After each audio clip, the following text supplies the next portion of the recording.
ଟାହିଆ ଆମର ଲାଗିଥାଏ 7 ପାହାଚରେ ମହାପ୍ରଭୁ ଯେତେବେଳେ ଆସି ପହଞ୍ଚିବେ ଆସିବେ ଅଣସର ପିଣ୍ଡିରୁ 7 ପାହାଚକୁ ସେଠି ସବୁ ଠାକୁରଙ୍କର ଟାହିଆ ଲାଗେ। ଜଗନ୍ନାଥ ମହାପ୍ରଭୁଙ୍କର ବି ଟାହିଆ ଲାଗିଥିଲା। ଟାହିଆ ଆପଣମାନେ ଜାଣିଥିବେ କାଲି ପ୍ରବଳ ବର୍ଷା ହଉଥିଲା ଏବଂ ମହାପ୍ରଭୁଙ୍କର ବର୍ଷା ହେଲେ ଗିଲାପ ଆମର ଲାଗି କରାଯାଏ, ଯୋଉଟା କି ମହାପ୍ରଭୁ ଶିରଘରେ ଉଦ୍ଧାର ନ ହବା ପାଇଁ ଗିଲାପର ବ୍ୟବସ୍ଥା ଥାଏ।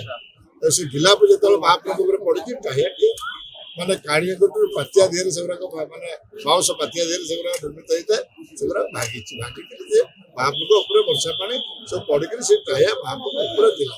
ତେଣୁକରି ଟାହିଆ ନହେଲେ ମହାପ୍ରଭୁ ତ ପହଣ୍ଡି ହେଇପାରିବନି। ଟାହିଆ ଲାଗିଛି ଆସିଛି ଏବଂ ଆନନ୍ଦ ବଜାର ବେଞ୍ଚ ହେଲା ପରେ ମହାପ୍ରଭୁ ଯେତେବେଳେ 22 ପାହାଚରେ ପ୍ରଥମେ ଇଏକୁ ଆସିଛନ୍ତି ଯେତେବେଳେ ଭାଙ୍ଗି ଯାଇଛି। ତେଣୁ ୟା ଦେହରେ କୌଣସି ଅଶୁଭ ନାହିଁ, କୌଣସି ଅଘଟଣ ନାହିଁ, ଏସବୁ କିଛି ନାହିଁ।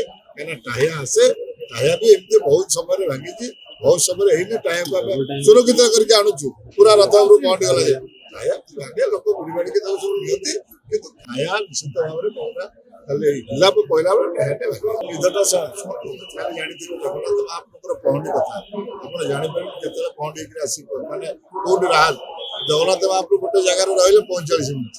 ତେଣୁକରି ସିଏ ହେଲେ ମାନେ ଜଗତନାଥ ଜଗନ୍ନାଥ, ତେଣୁକରି ସିଏ ନିଜେ ସ୍ୱୟଂ ନିଜେ ଆସିଲେ ତାଙ୍କୁ ଆଣିବ କିଏ? ତା ବାଦ ଆମର ବହୁତ ଲୋକ ହେଇଥିଲେ, ମହାପ୍ରଭୁ ଆଣିକି ଆଣିବା ଭାରି କଷ୍ଟ। ତାପରେ ମହାପ୍ରଭୁଙ୍କର କାଲି ବର୍ଷା ହଉଛି, ମହାପ୍ରଭୁ ଓଦା ହେଇଯାଇଥିଲେ, ଶିର ମଧ୍ୟରେ ବି କିଛି ଅସୁବିଧା ହେଇଥିଲା। ତେଣୁକରି ସବୁ ଜିନିଷକୁ ଦେଖିବାକୁ ଗଲେ କୌଣସି ବିଳମ୍ବ କୌଣସି ଅସୁବିଧା ହେଇନାହିଁ। ମହାପ୍ରଭୁ ସମସ୍ତ ନୀତିକାନ୍ତି ଠିକ ରହିଛି, ସମସ୍ତ ସେବାୟତଙ୍କ ସହଯୋଗରେ ହେଇଛି, କୌଣସି ଅସୁବିଧା ନାହିଁ। ଗୋଟେ ଇସ୍ୟୁ ନୁହଁ। ଟାହିଆକୁ ନେଇକିରି ଯେଉଁମାନେ ରାଜନୀତି କରୁଛନ୍ତି ବା ଯେଉଁ ମିଡ଼ିଆ ମାନେ କହୁଛନ୍ତି, ସେମାନଙ୍କୁ ମୋ ତରଫରୁ ମୁଁ କହୁଛି ଏଇଟା ସମ୍ପୂର୍ଣ୍ଣ ଭୁଲ।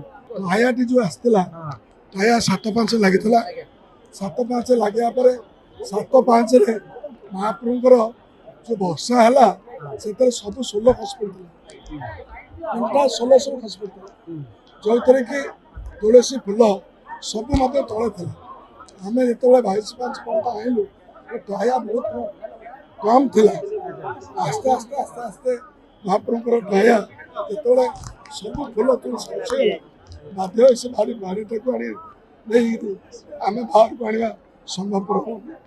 ସେଥିପାଇଁ ଯେଉଁମାନେ ଏକୁ କରୁଛନ୍ତି ସେଟା ସମ୍ପୂର୍ଣ୍ଣ ଭୁଲ। ଜଗନ୍ନାଥକୁ ନେଇକିରି ରାଜନୀତି କରିବା ଉଚିତ ନୁହେଁ।